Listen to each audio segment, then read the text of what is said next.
Oh, so many factors. so many factors involved here at Chop Sports.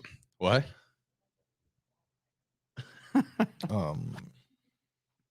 Hit the button.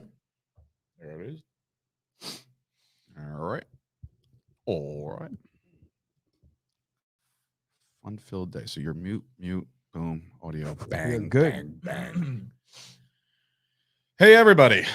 Come see how good we look. It's a Ron Burgundy line. You good over there, lighting-wise?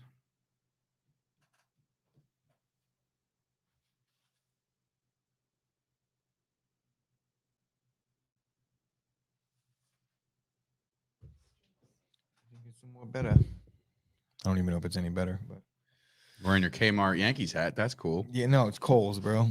All right, here we go. Welcome, everybody, to another episode of the Chop Sports Daily, coming to you live from the Flipping Made Easy studio right here in beautiful, gorgeous, almost snowy Matawan, New Jersey. It was almost snowy. I saw it in the forecast. I was excited. I was like, oh, we're going to get the first snow, and nothing. So that's cool. At least we make it down here okay. Sturch and Gooch, the Pick Bish Dina in the house as well. Dude, first of all, thank you for the bagels. Like, for the first time, we've been here 11 months. 11 months, right? We've never had bagels, ever. Unless we brought them in ourselves. There's been a couple times that AJ did do it like bagels. once. There's been times where Ash will stop on her way in. Yeah, but Ashley does stuff for you. She don't bring stuff for me. Yeah. No, there's been a few times where I've gotten a text and said, "Hey, what does Dave want?" Because I know what you want as a bet. You get like a egg white or something. Yeah, because I'm healthy, bro. Yeah, I'm you're real healthy, bro. Egg Healthy. I'm drinking every night. No, I'm kidding. So anyway, welcome to the show, everybody. We hope you guys are doing good out there on a Wednesday, on a hump day. First and foremost, I have to make an announcement here. And it's brought to you by the Chop World Order.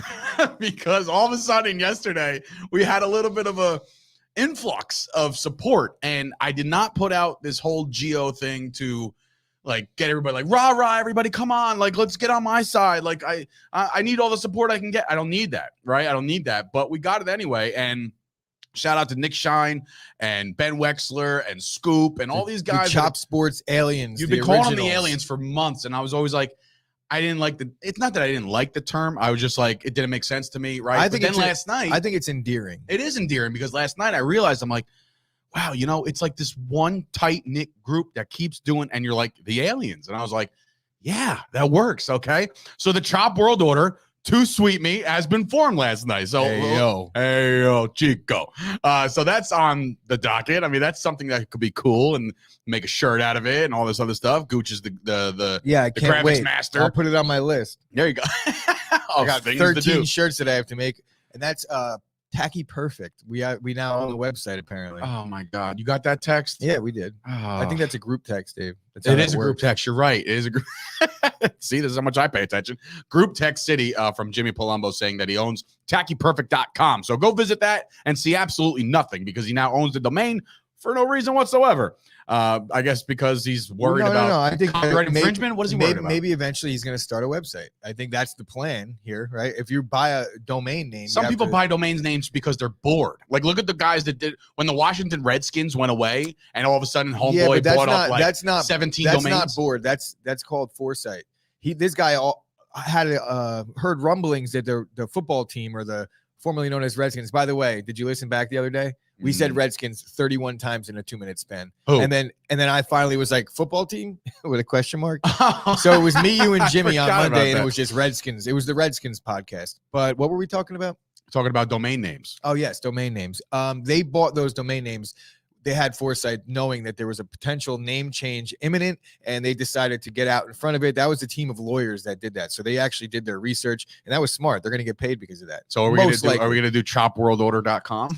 Should we just get involved on that just in case? There's a ton of them at this point. There is. Or .org or .net. Or remember that? Remember when we tried to get chopsports.com? Yeah. Remember that? Yeah. Like that was a debacle. What was it? I wonder if Home Run Derby tournament or something? I think as of February of the coming year, it'll be available. Yeah. Ooh. Either way, all we have to do is Chop Sports Media like our no. All we have to do is still purchase it and then have it redirected to our current site, so people could still go to chopsports.com. It won't matter. Go watching. Nick Shine is also naming us. I'm apparently Hollywood Hogan. He's Kevin Nash. Tommy D is Razor. Wex is X-Pac. Ray is Scott Steiner. And Gucci is Sting. So now, Gooch, you are now responsible to paint your face for the rest of time. Every day, I need you to wake up a little earlier before you get to the studio and give yourself the crow look, like the white. I'm okay with that. Right? Can you imagine? I get to hide behind a mask and be a character. Perfect. I mean, shit, you're all over Honestly, that. when I'm looking at those comparisons, the one that stands out the most to me is by far Ben as X-Pac. It's like a guarantee. That one is like, he's like the little engine that could, like the guy is just he's like a gnat. You just can't get him and he's there. But it looks like Kyle chiming in. Triceratops himself, the king of the dinosaurs. Nick Shine in the building. Yes, today was supposed to be a chopped sauce Wednesday. Obviously, Kyle big league the crap out of us. He said, you know, I'm too busy for you guys, and he couldn't make it in. So that's that. Maybe he'll be here tomorrow. We also have another character coming in Friday. Maybe we do. That's what I was going to suggest. On air, we should have the toast and the sauce together, and we could have a little 4-man show on Friday. The toast. With and for those of you who don't know who the toast is, boy, go get to know him. Go follow him on Twitter. He is one hell of a character. I think he's coming all the way over Toasty here. Sam's at Twitter. Yeah, Toast something like that, right? Toasty Sam's. Does that make sense? Okay, Toasty Sam's. What's his name? Sam? Oh, Sam's is his last name. Okay, cool. But anyway, go follow him on Twitter. He's actually a really good follow. Knows his stuff, and he's the one that will sit there on a Wednesday. You will get You will get some data from this guy's Twitter feed. Let me tell you, all over this data heavy on the data. Oh, he talks like that. Oh, so you've heard his voice. So oh no, we did it. We did. Dude, he's definitely got a little bit of.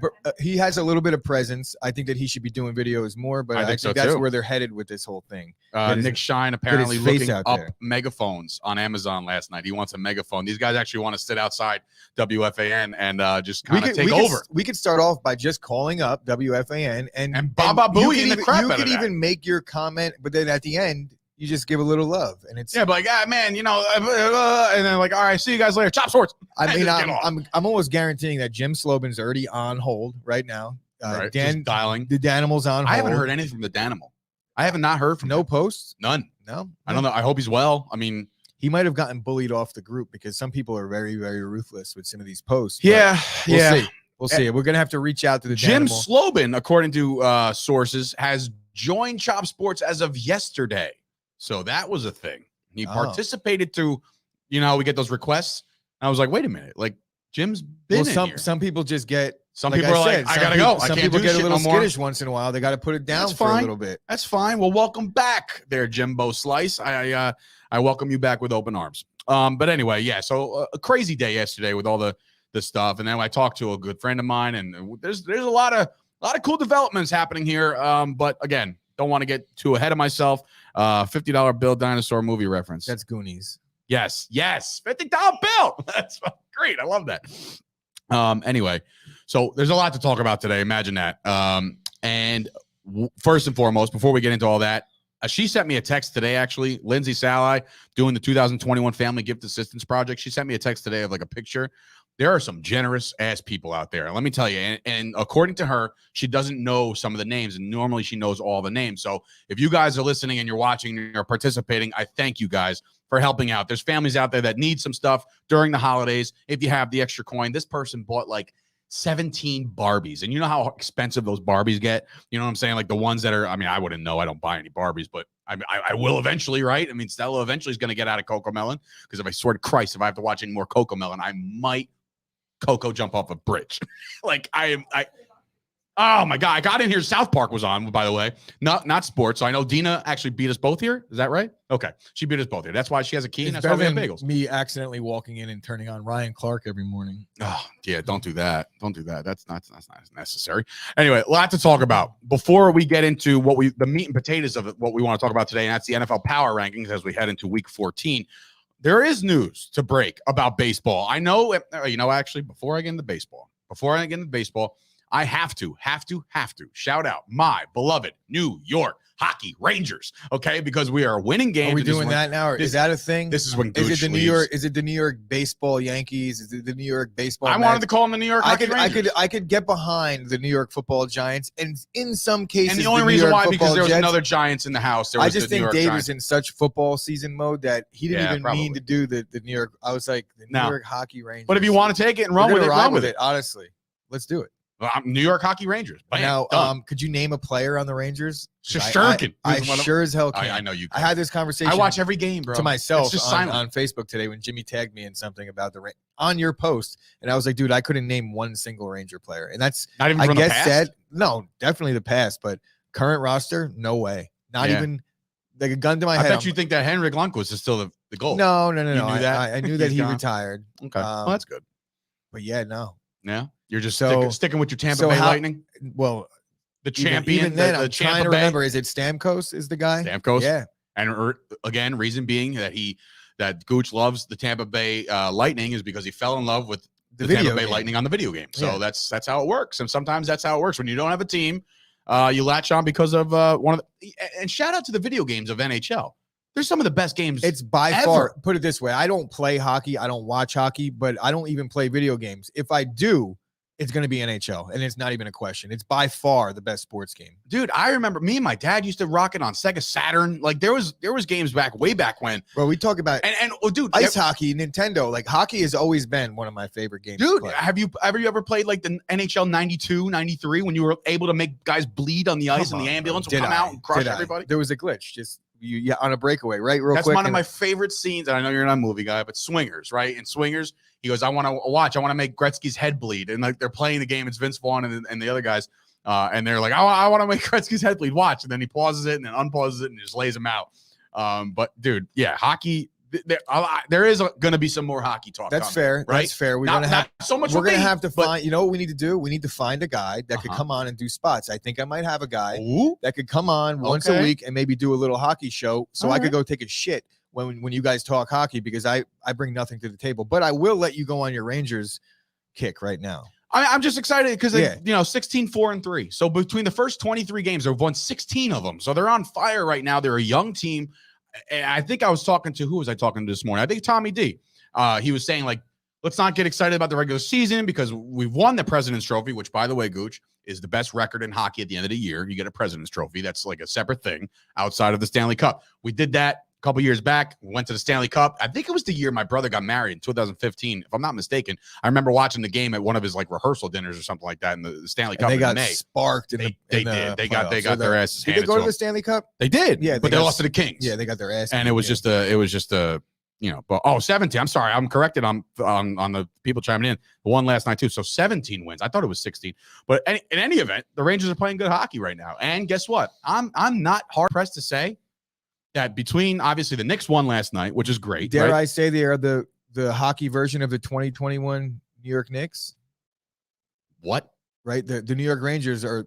I would imagine that since I'm a big hockey buff and I can't name one player, I would imagine that it's a team full of unsung heroes that nobody expected to be this good. They've drafted so they're playing, doing all the dirty shit well, and they're catching teams by surprise. But towards the end of the season, when teams start to recognize the Rangers as a tough team, they're going to completely shit the bed. We'll see. But right now it's fun. But what I was saying is, dare I say that, the Knicks, they did win last night and the Knicks play again tonight, and the Brooklyn Nets are doing well and they're playing well. But I think the New York Rangers might be the best team in New York right now in all of sports, because you sure as shit can't say the Giants and the Jets are, and even though they're playing Jersey, the New York we don't team, have a baseball team on. We don't have a baseball team right now, but we do have a lockout. But things can actually happen during a lockout. Imagine that. Truth be told, there are things happening. And one of the things right now, hold on. I'm looking at the thing. It says, I didn't change the, you might okay. Just take that shit down, Dave.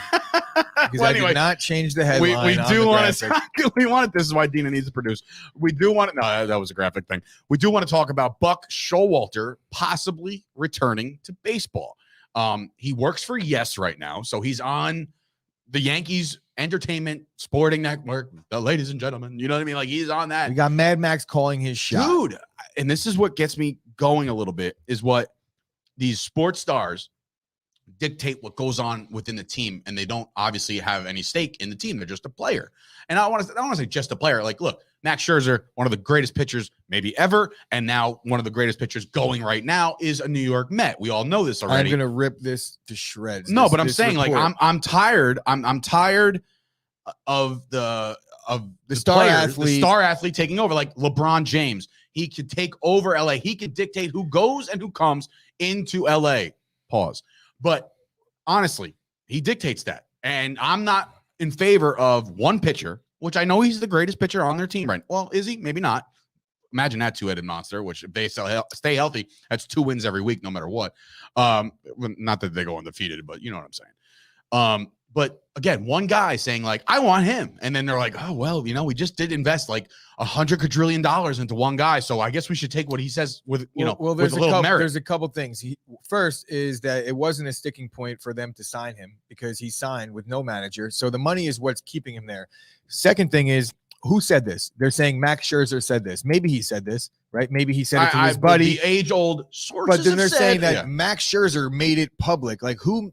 Max Scherzer has a Twitter account. I didn't read a tweet. Max Scherzer gets interviewed all the time. If he wanted to get on a podcast, he could make whatever he wants made public. I don't see any credible source. You might see unnamed source, but I just think this is another thing where the media has nothing to talk about.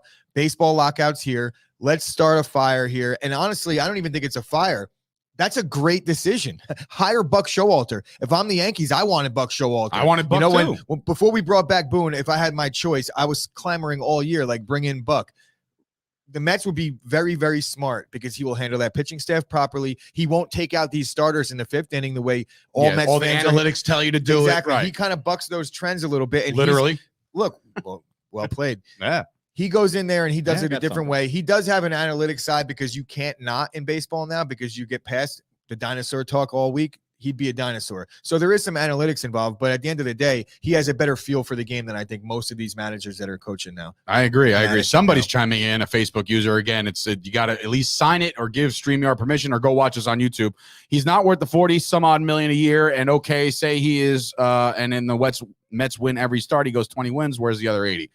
I'm assuming that's, I don't know, somebody who's bashing the hell out of the Mets. Well, we're talking about, is it a desperate move? It's got to possibly. be. I think it's possibly a desperate move. But at the end of the day, I mean, look at what the Dodgers are doing. Look what the Mets are. I mean, look what other teams in baseball have done with their payroll. I see no reason why the Mets shouldn't be doing the same thing. It's about time they're getting out in front of these things and paying some money because look, they got the guy. If you wanted to get Max Scherzer, that was the dollar amount you were going to have to pay because I could almost guarantee you the Dodgers were neck and neck with the Mets in their offer. According to our assistant producer, that was my boy Dan Frungen, who is a big Ranger fan as well, I believe. I think so. But he's the one bashing the Mets, and of course Nick Shine coming in saying Buck would be a better signing than Max Scherzer. I agree wholeheartedly. Yeah. All right. And I say that with a grain of salt because obviously Max Scherzer is a stud. I don't actually agree with that statement because the pitching is what wins life, specifically down the stretch. You could win despite your manager if you go out there and you throw 8 innings and have 9 strikeouts, nowhere in unless the manager takes you out. Right. But in the Buck Showalter case, I don't think he will. I don't think managers have that big of an impact in baseball anymore. But it's hard to say that when you see certain guys like Alex Cora there every year. I'm on the opposite side of the coin there. I think unfortunately managers are losing some of their stroke. Well, that's what I'm getting at. All the calls are coming from above. That's what I'm saying. It's like they don't really impact the game as much. I think maybe you heard me wrong or I said it wrong. But either way, that was the underlying point I was trying to make, is that I think that a lot of the decisions that the managers typically used to have to make now is just on a piece of paper, and they read, okay, this is the math here. Let's do that. Buck Showalter does that less. According to Nick Shine, managing the bullpen has been the biggest issue for the Mets, and they've blown mini wheats. He can add 10 to 12 wins if he manages correctly. So basically, it would lead, stupid talk to text. It would basically lead to a better bullpen as well. And I agree. Buck Showalter was on literally the top of my list of guys I wanted if Boone didn't come back. Well, I wanted Boone out, but Boone is here, and that's where we're stuck. Well, we'll give it another shot. And just put a Y at the end of everybody's name, and that just makes you just so much more personable. Like Garrity, Coley's doing well, and it was like Garrett. And then Gary actually could you imagine listening to Aaron Boone and Garrett Cole have a serious conversation? Can you imagine if they spent Thanksgiving together? If they're both angry, like when Garrett Cole refused to come out of the game before All-Star break, and Aaron Boone walked out there, he's like, "Hey, Garrett, You want to? You think you could come out? And he's like, "Hey, Scoob." He's like, "I'm not coming out." I couldn't tell who's who, but right. And then they unmask and they him. unmask him and they're each other. It's that's gold. Hey, Scoob. Hey, buddy. Oh, gee willikers. Oh, man. I would have won that World Series if it wasn't for you pesky Yankees. Oh, right, boy. that was good. That was great. I loved it. So there is baseball stuff going on. Obviously, I don't think anybody can sign anybody. Like, there's no actual contracts that be given out during a lockout, but I guess winter meetings can happen. Yeah, winter negotiations Hawaii can Mike happen. somehow found his way in the same hotel as where the winter meetings are happening, and I haven't had any more correspondence. Wait, is that true? Since then. Yeah, he went to Magic Kingdom. He's on vacation with the fam on the East Coast. He was texting me about like being able to watch the UFC at midnight like a normal human instead of at 2 p.m. out in Hawaii. And yeah, he was like, now I'm at the hotel where the winter meetings are happening, and he's what a creep. That's all. Yeah, he goes to the Hall of Fame ceremony. Hey, but no, Aaron, it's Hawaii Mike. Hey, it's Hawaii Mike. Everybody is Shaggy. Garrett's gonna get in, even though he's a cheater. Spider Tack. Remember Spider Tack? That was a thing. Spider Tacky Perfect. SpiderTackyPerfect.com. Oh, man. Okay, so Nick saying, Chris making rewind sound yesterday, and today's he's doing voices. I love this. It should be an ad for marijuana. I want to say he didn't smoke yet. I didn't. Yeah, see? It's the natural gooch in the house today. All natty, folks.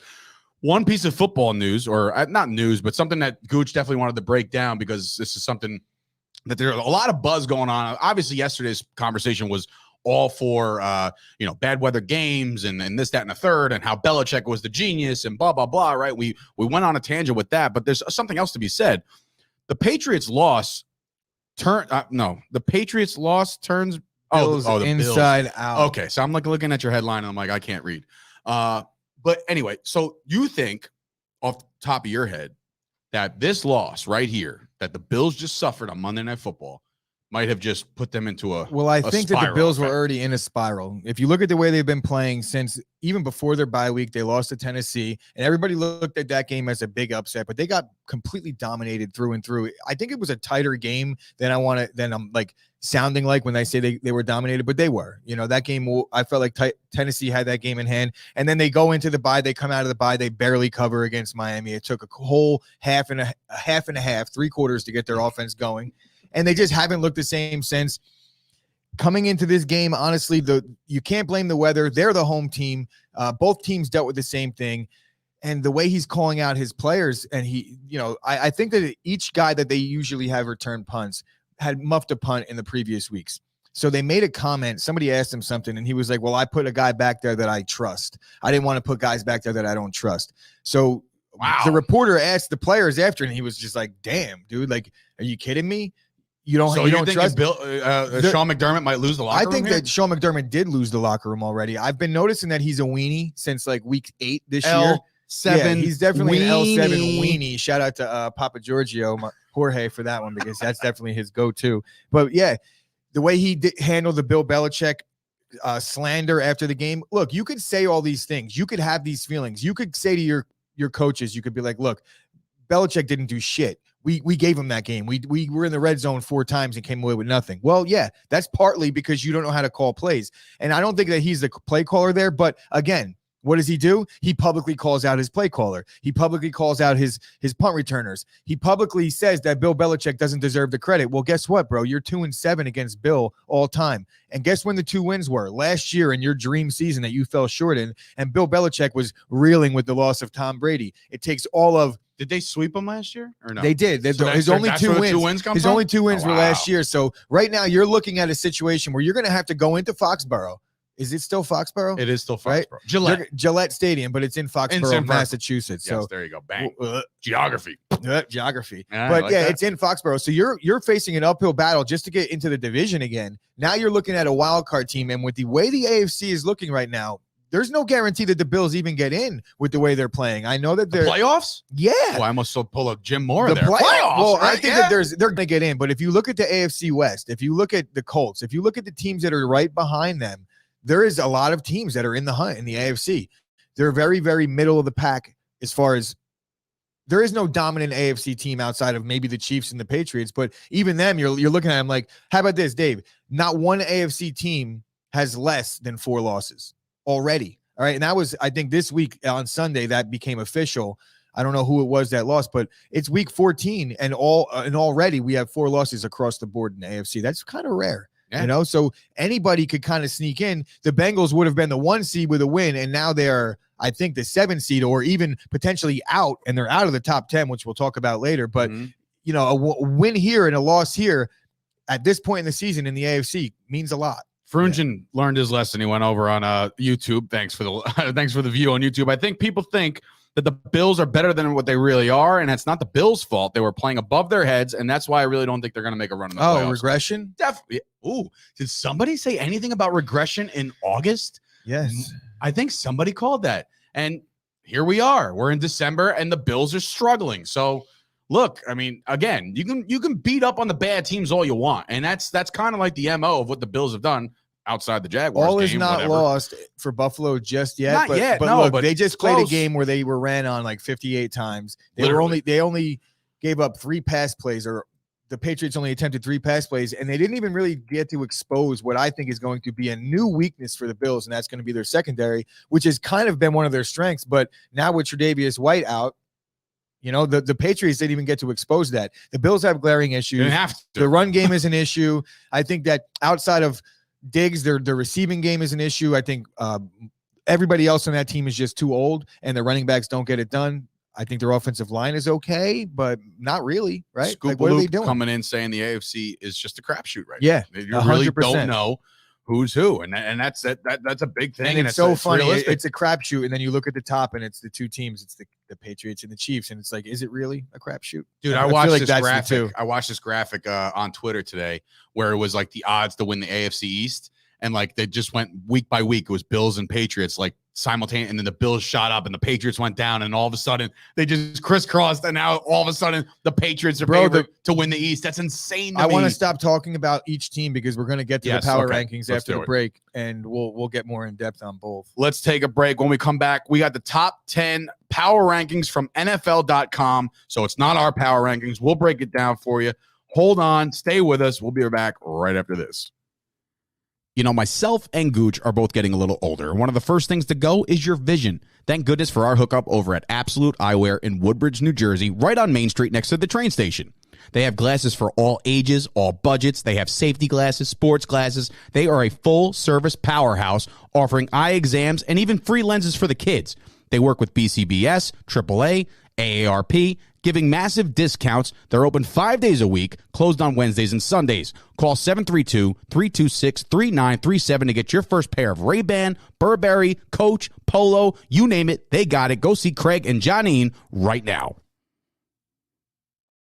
Well, face turn is when you go good guy. And that's I'm educating Gooch right now on the old wrestling lingo, but the Patriots have turned face, I think, where they were the heels for all these years. That. I've been kind of singing their praises all year, but I'm here to break it down and bash them again. Frungen came to, you know what? When do you change your profile picture to Tom Brady in the Patriots jersey? That's what I want to know. There's like, he's a Giants fan, but like I guess he lost a bet once upon a time where he has to like for the next, I don't know, he's got like a Bobby Bonilla contract going on with this bet. Like for the rest of time, you have to like change your jersey over to Patriots jersey. But anyway, Scoop chiming in. Hogan heel turn was still the best one. I will say this, Scoop. Speaking of that, real quick, before we get into the power rankings, do you remember that, Gooch? Were you like in? Yes, NWO. So when the NWO started, right? I will forever die on this hill. Okay, I will die on this hill. That Bobby Heenan gave it away. Bobby Heenan, who was the legendary. I wasn't that into. All right, well, Bobby Heenan gave it away on commentary, right? So guys are getting beat up. The outsiders are in there. It's Nash, it's Hall. They're doing their thing, right? And then Hogan comes out. It's at Bash at the Beach. Everybody's going nuts. Here comes Hogan, right? Walking down the aisle to save the day. That's what everybody and their mother was thinking at the place of the venue, right? But then on the commentary, Bobby Heenan, who is he's one of the best, if not the best, color commentator of all time. Tony Schiavone goes, Hogan is here. Hogan is here, right? Get down there and beat some man. And Bobby Heenan comes out and says, yeah, but whose side is he on? I'm like, wait, wait, like, why would you even put that thought in my head as a viewer? He said that, lo and behold, drops the leg on Savage. The NWO Yeah, was but born. you've probably watched that clip dozens of times, if not hundreds of times. And You don't think I noticed it when it first happened, you're saying? I'm saying that you may have noticed him saying it, but I don't think it was triggering. I don't think you were like, he's about to turn based off of that comment. I don't know, man. Maybe. I don't know. The maybe. more I think about it, Maybe like, because yeah, when but you whose side is but when like, you what? understand the way wrestling works, a lot of times like You're saying it's fixed? No. Especially not that era. You kidding me? Yeah. That's like 80s NBA basketball. It's not fixed. Who's in the house there, That's Tina? Joe Pizzamenti. Who? That's Joe. Joe who? Oh, Joe, what up? Lieutenant. Anyway, right, literally on the middle of the show, I'm like, oh, my bad. Joe Pizzamenti of Attitude of Gratitude Consulting is in the house. He has joined the crew. Yes, here we go, right here. Nick Shine. Heenan ruined it 100%. I called Hogan when he walked out and the room erupted. It was a where were you moment. It really was. It really was. And I'm not turning it into a wrestling podcast, but where were you during the Montreal screw job? I was at my buddy Billy's house, and when I saw it, I was like, when that happened, you know what that is, by the way, Gooch? The Montreal screw job? No. Okay, well, Shawn Michaels versus Bret Hart, Survivor Series 97 or 98, one of those two. I think it's 97. Is it that's why I kicked your leg out of your leg? No, that's Owen Hart years before that, but that's still great. No, it was supposed to go one way. Bret Hart was leaving WWE to go to WCW. Vince knew that, right?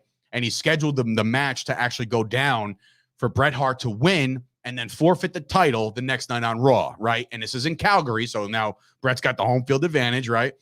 So Bret goes out there. They wrestle Shawn Michaels. Michaels puts Bret in a submission hold. There's no tap out or anything. Referee Earl Hebner goes, ring the bell. There was no tap out. The match is over. Shawn Michaels wins the belt. Bret Hart smashes everything around him. He was breaking TVs. He went to the back that night, punched Vince McMahon right in the face, and they never fucking spoke again until the reunite of like down the road. But that actually happened. That was a thing. So wrestling's real. Sometimes there's some real aspects to wrestling. Bro, I saw Papa Shango cast a spell on Ultimate Warrior, and I was convinced that it was real from that point on. Okay, it was puking. It was Saturday morning. I met Papa Shango, the Godfather. Dude, what a great terrifying. Papa Shango is terrifying. Papa Shango was terrifying. You know who I was scared of? You probably don't remember. This is early 90s, like WWF Kamala. superstars. Kamala was cool. He was just, he's fun. I remember this is my ready for this? era. And I posted this, I think, on one of Tommy D's posts, and it was Nails. Remember Nails? Big Boss Man was the cop, right? Big Boss Man. Remember Big Boss Man? Well, the cop needed an inmate to be his rival, and it was Nails. And this guy was just freaky looking, and it was like just scared the hell out of me, and he talked weird. The Brooklyn Brawler, bing bong. Bing bong. Bro, first of all day yesterday after you left, everything I was saying, bing bong. I'm like, why am I doing this? Why am I doing this? Anyway, sorry about all the wrestling talks, folks. I hope I didn't lose any of you. Oh, yeah. So he says usually Dan's coming back. Usually when the Giants are officially eliminated, he's got to turn it over.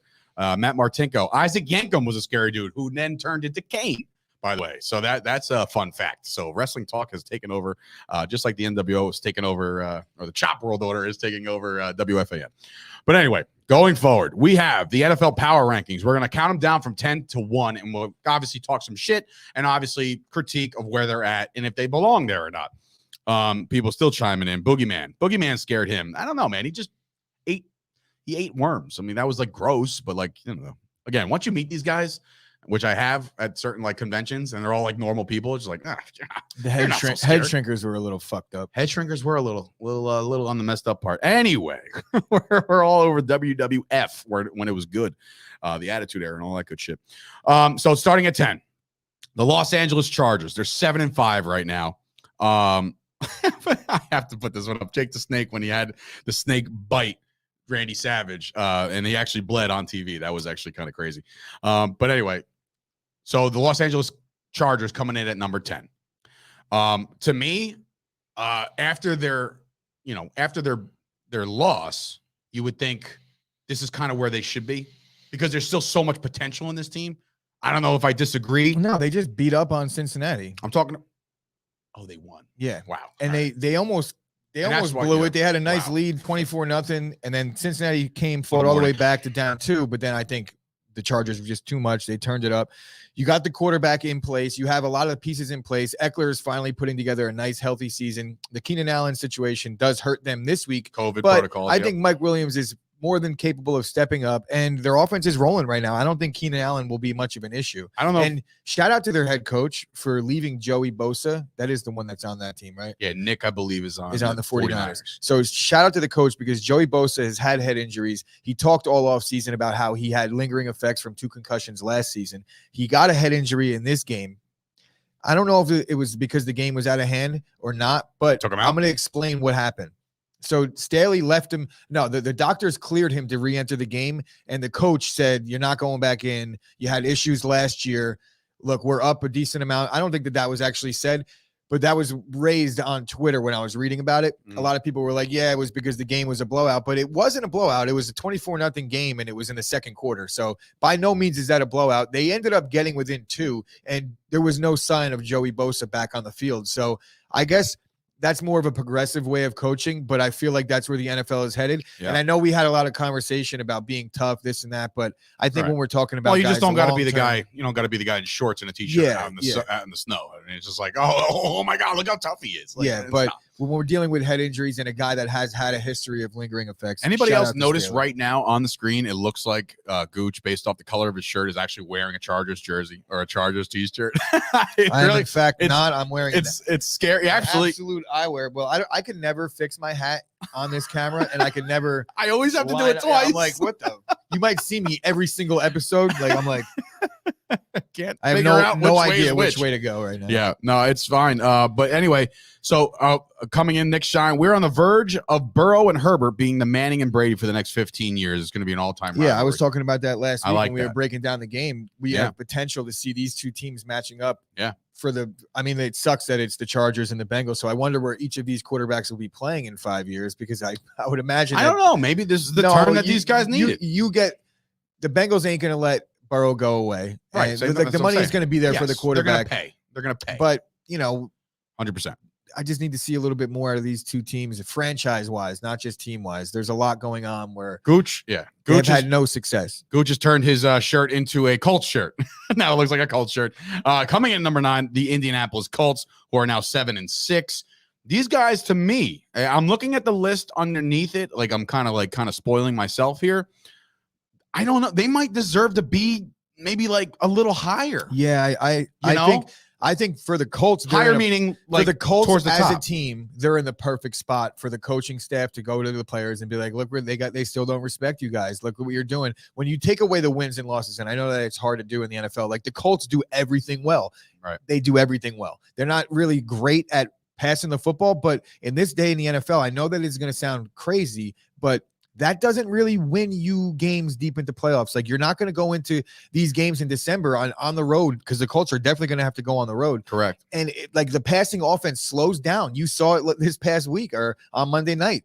When you play in bad weather, you need to do the things well that the Colts do well. So they are tailor-made to go on the road in the postseason and make some noise. Well played with the tailor-made. Jonathan Taylor touchdown. Tailor-made. JTT, we are all over it today, baby. We are all over it. On it. Frank Reich has a history of going on the road in the postseason as the offensive coordinator for the Eagles. So I just think that the Colts, maybe I would move them a little bit higher, but at the end of the day, they just fought above 500. They are right where they belong, because right now they're being doubted by plenty, but I still put them as maybe the third best team in the AFC.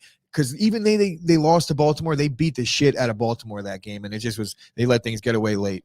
Coming in at number 8 is the Los Angeles Rams at 8-4. Now, right now, they're coming off a big win, right? So now everybody's kind of riding with them right now.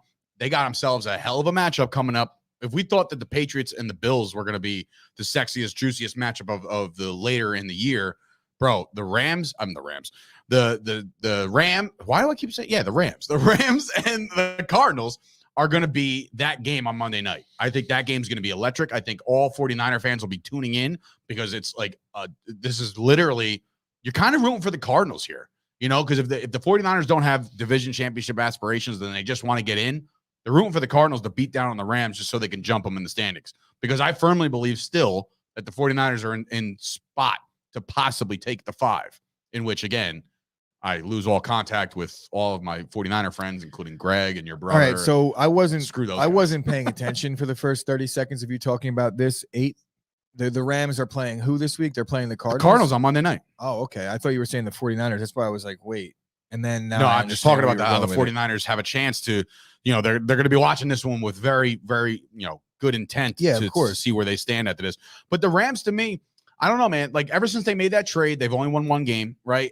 And they bring in Von Miller, and we get Odell Beckham, and look, I think Beckham is finding himself a nice little role now. Like, he scored on back-to-back weeks, right? He's got like 5 catches over 3 games, whatever, and 2 of them are touchdowns. But he's like Chris Carter. But when I see this team in particular, by watching the Patriots the other night, right? Or watching the Bills in specific, actually. If you don't have a running game, you don't have an offense. And I don't think the Rams running game is that good. Like, Henderson has done well. Sonny Michel comes in, spells him. It's just not, to me. They did well last week, but it was in a blowout win against the Jaguars. It's like when you're killing the clock off and stuff. But if you need to rely on the run in, for whatever reason, a bad weather game, I think the Rams struggle there. And I think the defense, as loaded as they got, they are not built for the run that they're about to have to make. They're going to have to make it. If they want to make the playoffs, this is what they're going to have to do. For the exact reason why, and I think I've used this reference even last week when talking about these two teams, where for the exact reason why I love the Colts going forward, I dislike the Rams, because they're all bells and whistles when you talk about the outside and even on their defensive line. Aaron Donald and Von Miller, I haven't seen it. I see Aaron Donald gets triple teamed every play. Von Miller should be roaming free and wreaking havoc. He's just not. I don't know if he's not right. I don't know what it is, but they're not playing physical up front. And you're right. They don't have a running game against a good team when it counts. I don't know if that has to do with the Cam Akers thing. I think Darrell Henderson is more than capable. I don't think it's a scheme issue. I really just think it's a physicality issue. They're not playing physical football. Jack coming in here. The Rams offense without Cooper Kupp would be at the bottom of the list. So Cooper Kupp is, and I'll say this boldly. I know you won't agree. Well, I won't say he's the best receiver in the league, but he's in that conversation now, man. Like, I still think Adams is 1, and then like Cooper is like right there. Cooper Kupp is right there. I don't know about all that. I think he's fantastic. I think that if you put DeAndre Hopkins in that same situation, and he's going to do work too. Hopkins is built different. He's in a really good spot, Cooper Kupp. I'm not trying to take anything away from the guy at all, but they're willing to throw him the ball a shitload, whereas the opportunities are there. So there's a lot of guys with the talent. It's just that they don't get the opportunity. He gets a lot. He gets like 20 targets a game. It's insane. This is the one I don't agree with most, and that's the Bills being at number 7 after their loss to the Patriots.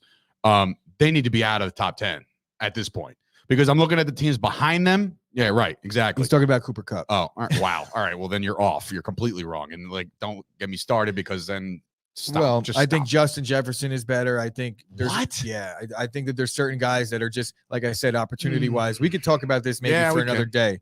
But fine. Yeah. But anyway, the Buffalo Bills coming in at 7 after their loss at 7-5. When I look behind them at the Rams, the Colts, the Chargers, I think all of those teams are trending in a better direction. And I think the Bills almost finished 10 and maybe outside the top 10 now. They're not scaring me at all without a running game. I'm sorry. Like, the Bills are not the Bills of old. I mean, when I say the Bills of old, the Bills of last year, I guess. You know what I mean? Like, the regression is real. You called it in August that this would happen, and it's happening. You can't rely on Josh Allen to do everything. I know that they probably have some gimme games on this schedule. I'm sure they do. Division, they're probably going to play, even though Miami's not a gimme game anymore. I feel like the only gimme game in that division is the Jets. Miami's is surging right now. I think they won 5 or 6 in a row, right? So there is no gimme games for Buffalo. I think Buffalo struggles to even make 10 wins this year. So yeah, you might be right. They're going to be a playoff team, or maybe not. We talked about it before. But it would be real. I would be surprised to see one of these other teams overtake Buffalo, or all of them for that matter, and then actually be on the outside looking in. But it's looking like they ain't going to get a home game in the playoffs this year. Yeah. AJ Basco chiming in saying, I jump on and discuss. You say word. Once upon a time, AJ, you could have did that. Okay. You could have. Every day you could have come on. But all right, we're there. Anyway, you're doing well. I'm proud of you, buddy. Also, AJ, definitely would love to hear AJ and Dave debate Cooper Kupp standing in the top. It always gets hostile. He called Trayvon Diggs ass before the season started. Remember that? I mean, I'll never forget that. Yeah. So what? But that's good content. So AJ, come on down, bro. I want to hear this. I'm ready for it. You know where we're at, AJ. I haven't sat here awkwardly with you and Dave going at it over a fucking player that one of you loves in about a month or two. So come on down. Oh, Dak Prescott, Rain Dakota. Speaking of my beloved Dallas Cowboys at 8-4, coming in at number 6. I'm looking at the list ahead of them, and I finally say, okay, this is where they belong. Okay, I'm not gonna fight anybody on this. The Dallas Cowboys defense played out of their minds against a bad quarterback. Taysom Hill is a tight end who can throw, okay, or maybe even, I don't even know, a running back who can throw. Who knows what the hell Taysom Hill is? But the Cowboys got the win in which they definitely 1,000% needed that win, right? Defense playing out of their minds good. DeMarcus Lawrence back. Here comes the cavalry. Neville Gallimore, Randy Gregory. They're all coming back this week. And they got a big, big game against the Washington football team. But going into this week, I feel confident that in the month of December, based off their schedule, they can rattle off a couple wins here and move up the ranks as far as the NFL ranks, as far as the possible seedings. I don't discredit them from being in the conversation of the 1 seed, and everybody laughs at me right now, and that's fine. But if you look at the standings right now, the Cowboys are 1 game behind Green Bay and Tampa. Tampa obviously has the head-to-head win. And then there are 2 games behind the Arizona Cardinals, in which the Cardinals could slip up this week against the Rams, and then the Cowboys have them on their schedule. So that's how you go above the Cardinals. Okay. So things are happening in Dallas. I think that the team is obviously needs to gel a little better when it comes to the offensive side of the ball. Defensive, which I never thought I would say in 2021, to be honest with you. I would never say like, man, that defense is great, but that offense goes really to show you that the NFL season is a fucking grind. Yes. Right? Yes. And guys get hurt and you need to step up. And I mean, Dallas is there though. Dallas is there. They're in a good spot. And they're definitely going to be, a scoop saying Dallas too high, should be 15, possibly 22. Okay. I agree. We're changing the I locks, also bitch. agree. I also agree with Dallas' standing in this. I don't necessarily think that there's any team below them that I think is a better team in the AFC, in the NFC. I think that there's some AFC teams out there that have some competition when it comes to the Colts, because I just think that's a nightmare matchup for anybody. But luckily for both of us, we wouldn't have to play them unless it's a Super Bowl. So nope. Good on that. But so yeah, a team that is red hot. I mean, that's enough about the Cowboys. You want to go listen to the Cowboys stuff? Go listen to All About the Star, my podcast drop today. I can't wait to knock the Cowboys out of the playoffs this year. Okay. Well, actually, now it's enough. Now we could go on. All signs point to Dallas playing Green Bay in Lambeau Field 100% in January, and that's when Chop Sports goes. Yeah, we're gonna be doing things remote that week. Want to do it remote? You want to go out to Lambeau and just do a show out there? Yeah, sure. Honestly, we're getting that stipend, right? Because hey, about that bank account, Sean. Yeah, Sean will take care of all the finances. I don't know who. Okay, all right, that's cool too. I don't know what that is, but anyway, I don't know who that is or what. VOT, FYI. Thank you for tuning in, Mary. Yeah, thanks, Mary. Mary. All right, so Swanson. moving on to number 5. Yes, 5. Moving on to the Kansas City Chiefs, who have found their groove. They have beaten some teams. They have found their offense. They have found their defense, and that's exactly what you need in this league. When it gets late in December, this is kind of reminiscent of their Super Bowl run. Let's call it how it is. Their defense came on at the end. Their offense got it going, and here they are. So now they're AFC West more than likely champions, right? You would think that, the Raiders and the Broncos and the Chargers aren't going to give them a run for the division. I'll give them that, right? But how far can this team go? As of right now, they're number 5, and I think they're perfectly placed. Maybe even, not even kidding you, I would flip 4 and 5, maybe, based off of totals. And you can tell me what you want about the Chiefs, but number 4 is the more interesting one. Yeah, look, the Chiefs, you're saying they're a little reminiscent of that Super Bowl team. I think that they're more reminiscent of this year's Cowboys team, where they're supposed to be all offense, and it's actually turning out to be a little bit of defense with Kansas City. I think if there's one thing about this team that's kind of needs to find their way, it's their offense. But as you move forward, you would like to think that that's the one thing that you think will find its way. The offense is going to be fine down the stretch. There's not really much competition in the AFC, and I think that bodes well for Kansas City. They're battle tested. They've been in a tough game almost every single game that they've played in this season. So they're there. They understand what it's like to be in a tough game in the fourth quarter. They have Mahomes, who I think still, as bad as he's played in spurts this year, he's obviously still Pat Mahomes. And when I'm talking about the Tom Brady effect, Pat Mahomes kind of has that, whereas you're in the locker room and no matter what's going on around you, you still feel like you have a chance to win. Like, he could have thrown 4 picks that game, but you look over at your quarterback and you're like, okay, this guy's still confident. Yeah. So when it comes to the Chiefs, we didn't think they were going to be there when they were sitting at 4 and 5 or whatever they were at, 2 and 4, something really bad, 3 and 4. But the Chiefs haven't lost since, and here we go. Right? It's now off down the stretch. Races. It's December football, and the Chiefs and the Patriots. Am I missing something with this VOT thing? I don't know. A lot of people are chiming in about the VOT. Nick Shine, I'm all about the VOT. Maybe they're mocking it, but then Martinko, my boy, says Mahomes is still not Mahomes, which is scary. Scarier than VOT. Okay. Because I'm like, am I missing somebody's initials here or something? It is what it is. And then AJ, of course, surprised that he hasn't seen the Washington football team yet. Must be number 1. Yeah, must be. Oh, breaking news. VOT is now the new initials for Washington football team. So we'll go with that. Sure. Fine. All right. Moving on. Number 4, the New England Patriots, now sitting at 9-4. And it was so funny because Frungen brought this up before during the break.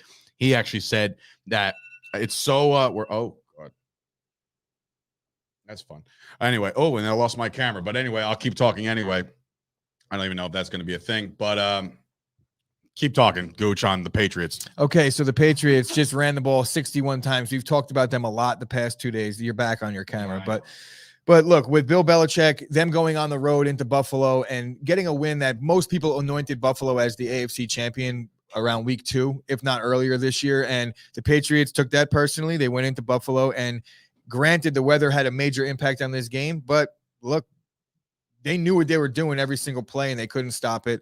The Patriots do this like the Colts. They do things well. I think that the quarterback maybe isn't as good as Carson Wentz, which is obviously, an understatement because he's a rookie. But I think the Patriots defense might be the best team in the league, might be the best defense in the league through and through when it comes down to it. I know that doesn't really reflect with the data, but as we move forward, every game that they're going to be playing in is going to be a cold weather game. I like them going on the road as well. So even if they have a tough game going forward, if it's on the road, the fact that they block well and get to the quarterback, it's just going to be hard to beat them. I think it was Frungen comment before saying like we had like 1 year off of the Patriots being a bad football team. And all of a sudden we're like, oh, by the way, they're back, bitches. We've had 1 year off, and it turned into this whole let's all get behind the Patriots because we hate Tom Brady that much thing. And I was definitely the leader of that whole movement. Okay. But I'm here to now say for probably the 5th time in 3 weeks that it is now officially okay to root against the Patriots again, guys, because are we really sure that we want to deal with Mac Jones and Bill Belichick for the next 20 years?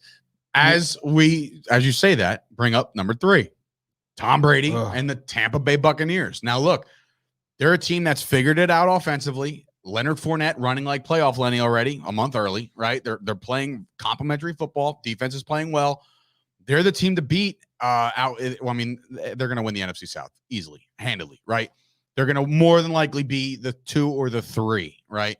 So you have to go through Tampa if you want to make a run here, and I think that's going to be a very tall task for any team going in as a wild card. Yeah, the NFC up top, man. And I apologize in leaving Dallas off of this top 3 list because I just need to see a little bit more. But when you're looking at the Cardinals, the BUCS, and the Packers, think about it. What you actually just did, and obviously people already know where we're going with 2 and 1, but like you literally put the top 4 seeds as the top 4 seeds in order. Yeah, so makes sense. That's what it is. I didn't do that. NFL.com did that. Yeah. But shout out to NFL.com for finally getting something right, even though maybe the order of they did it right with the NFC. I agree. But the Patriots, I always do this too. The BUCS, they're the best in football against the run. And I've talked at length about stopping the run down the stretch. It's going to be tough for them. They have actually we talk about cold weather, warm weather teams. The BUCS are actually tailor-made to go into cold weather and play better. So getting a matchup against them with that defense at home could actually be counterproductive. You might want to go to Tampa because I think the offense could cruise there with the good weather, even though. Oh, I said that last night on the Blogging the Boys roundtable. I said I would much rather, and I know you're going to be like, yeah, all right, bring it. I would much rather the Dallas Cowboys go to Lambeau than Aaron Rodgers to come and play in perfect you've said that conditions. in the past. You don't want Aaron Rodgers anywhere. Because if you look at his record, no, I don't, but it's going to happen. So it's yeah, I agree. If we get out of the first Aaron round, Rodgers plays really well in that stadium. He's won a Super Bowl there, so he's broken success. My heart, Jared Cook. I think he's got more playoff wins, and I know he's got more playoff wins in that stadium than Dak does. Yes, correct. Right? And that's not a dig. That's just Dak has the one against Seattle. I think that's it. So anyway, moving on. Number 2, the Arizona Cardinals, obviously 10-2 right now. Somehow, some way, they have a better record than the number 1 team. But I guess coming off a bye is what? No, they won. Well, the Packers went into Arizona less than a month ago and beat them without Devontae Adams. Sure. I don't know how you could look at anything past that. That's the point. But that's the point. That's it. That's it. You're right. But the Cardinals are playing good football. I'm still expecting them to fold somewhere along the line. I don't know when it's going to happen. We're already in December. I keep waiting and waiting and waiting. Yeah. But Kyler Murray is actually playing good football every week. They're not going to fold. And coming in at number 1 are Gooch's beloved Green Bay Packers. They are the team to beat in the NFL right now. They are looking probably, both sides of the ball really good. I'd say their biggest bugaboo is like Mason Crosby. You know what I mean? Like who likes to shank a couple here and there. Honestly, special teams has been an issue that's been holding us back. We actually I could attribute at least one loss to special teams potentially, because the week 1 anomaly was the Saints. We're not going to talk about that game. I actually wrote that game off right when it happened. Now, can I ask you something? You're writing that game off, right? You're writing off the game that Rodgers didn't play, right? Because obviously he didn't play, so there's no stats. As a fan. Well, no. Hear me out. Now, because of those 2 games, 2 bad games, and I'll consider him not playing a bad game. Okay. Right? Would you take him out of the MVP conversation? No, I actually think that him not playing in the Chiefs game strengthens his MVP argument. What I'm saying because is they only lost that game. They would have won 40 in that game. What I'm saying is the Dallas Cowboys, and I'm prominent on Dallas Cowboys Twitter, and I put out some funny thing yesterday. It was tongue in cheek, but at the same time, kind of like, maybe, you know, Dak Prescott has a chance to win comeback player of the year, you know, MVP, Walter Payton man of the year, and a Super Bowl all in the same season. Will it happen? Probably not. But I'm saying like, or more than likely not. But people are all over Dak Prescott about the Denver game and the Chiefs game in particular. Does that take him out because of those 2 bad games? Does that take him out of the MVP race? It doesn't necessarily take him out of the MVP race because of those 2 bad games, but because of the fact that no other quarterbacks, like there's other quarterbacks that aren't having those bad games. I guess. You know, so it's not necessarily him taking him out. It's just that other guys are just doing a lot and strengthening their case. I think if anything, Aaron Rodgers has re-entered the MVP conversation. I think he was taken out of it based on the COVID situation, just a lot of the way the offense was struggling, but definitely has re-entered it. I think he leads the NFL in games with 2 or more touchdowns with 0 picks with 8 or 9. Yeah. No, so, he's having himself a year. It's another Aaron Rodgers season. When you look at things at the end of the year, you're going to look at his numbers. You're going to be like, okay. Yeah, you know, makes sense. Take that. All right, great. All right, so that's your NFL power rankings, of course. We're not done yet. Hold on. I do want to mention something about the Packers here. Go ahead. They're coming off their bye week, and they're getting back David Bakhtiari, Jair Alexander, and Zadarius Smith, all within definitely not this game, all 3, but at least 2. I'm not sure which 2. They're saying 2 of the 3 are probably going to suit up, but they're getting 3 guys back that are all pro players at premium positions, and they weathered that storm. They're 9-3.